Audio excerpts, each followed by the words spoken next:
Hi everyone, my name is Karen. This is my channel RatherBeReading, and today I'm bringing to you a recent reads video.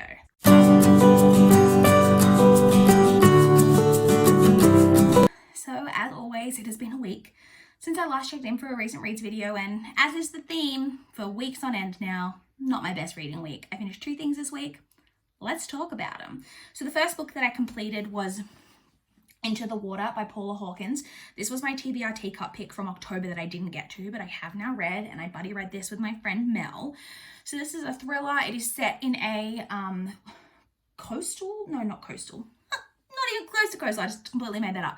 It is set in I don't even know where it's set. It's set in the UK, but I'm not sure where in the UK, but there is a body of water near this area where these people live called the Drowning Pool, and it is a notorious suicide spot in their town. And there has recently been another death in the Drowning Pool, and we're basically following that story and trying to figure out, is this another suicide? Is this murder, accident, what have you? This is told in multiple perspectives. There's a lot of complaints about this book that there are too many perspectives. I have to agree. I didn't find it necessarily confusing because all of the perspectives do like come up in each other's perspective. So you do get used to who the characters are. Like once you're kind of in it, you're kind of in it. But I did think there were some unnecessary points of view in here. I think I struggled more with this writing style was that she not only has a lot of perspectives, but the narrative style that she chooses for those perspectives is different. She uses first person, second person, and third person narrative style within those, like across those perspectives. And that was really jarring and really like threw me out of the story a couple of different times. And I have said before on this channel that I'm not someone who is sensitive to perspective in that way. I don't normally notice if it's in first person, third person, but the fact that it was really changing and like moving between the like different ones, that to me was really jarring. I will say that I thought the mystery in this was better than the mystery in The Girl on the Train, because The Girl on the Train for me was a story that it was incredibly obvious from the beginning, like what had gone down in that book. Whereas this book, while not shocking, like nothing that happens in this, you're like, plot twist, it still, to me, was more a slow unraveling of a mystery. I thought it was a better build up to the mystery than what she managed in The Girl on the Train.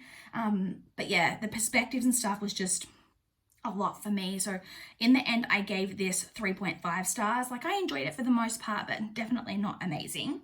So that was the first book that I read. And then the second book that I read completed this week was Far from the Madding Crowd by Thomas Hardy. This is a classic, my second Thomas Hardy.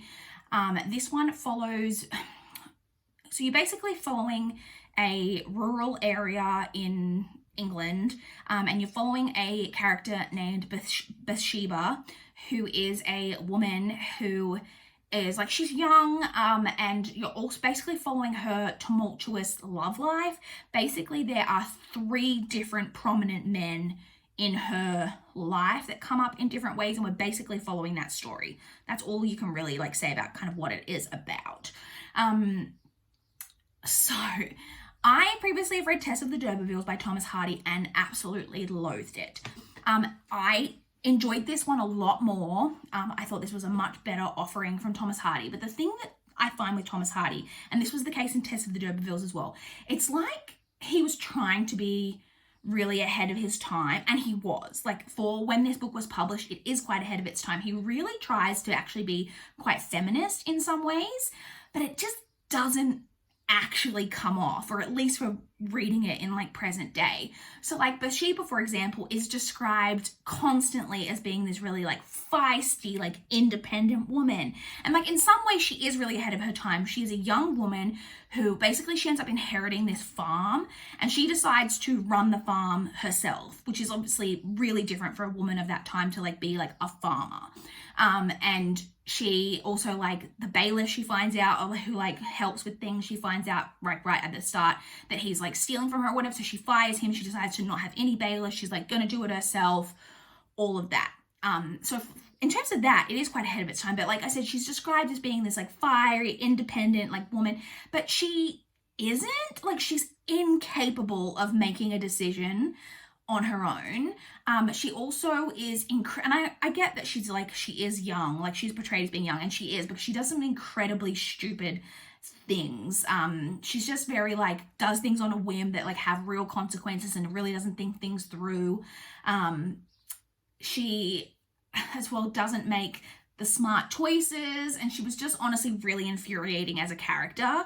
And there was, for me, a particular one of these three men that was the very obvious choice. And even though they were my obvious choice, by the end, I was like, I don't even want them to end up together because honestly, he deserves better. So, like I say, it was definitely a better, I actually find Thomas Hardy's writing surprisingly easy to read for books published of this time. Like I said, I really get and appreciate what he's trying to do. It just doesn't always come off for me as well as what I would hope. But I gave that 3.25 stars. And that's it. This is going to be one of my quickest recent reads ever. In terms of current reads, let's not talk about it. Yes, I'm currently reading The Golden Fool by Robin Hobb. Haven't made any progress. Let's just go straight on. The book that I'm actually currently reading that's not an audiobook is Bad Influence by Stephanie London. This is the third and final book in the Bad Bachelors trilogy. I haven't read too much of this. I'm only on page 68. I just have not been getting a lot of reading done, you guys. I don't know. Will that change? I don't know. Am I just now someone who doesn't read that much anymore? I don't know. Who knows? It's not even like a slump. Like, I am reading. I just don't seem to have as much time for reading. I'm not listening to audiobooks. I don't know.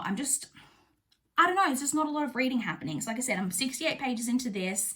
I definitely need to get a wriggle on with some things though, because I'm falling. I was already really behind with both NetGalley and library due dates, and I'm falling even further behind in those areas. So I really need to pick things up in this second half of November, because I had mentioned in my November TBR that I was like gonna like low-key try like 30 and 30 for November, and joke's on me because it's the 15th today as I film this, and I'm pretty sure that I have read 5 books, I think, in the entirety of November so far. So yeah, right. So I would love to chat with you guys in the comments down below if you have read Into the Water or Far From the Madding Crowd. Let me know what your thoughts are on them, or let me know what you guys have been reading recently. I would love to know. Please like this video if you liked it. Please subscribe if you want to see more from my channel. That is all I have for this video today. Bye, guys.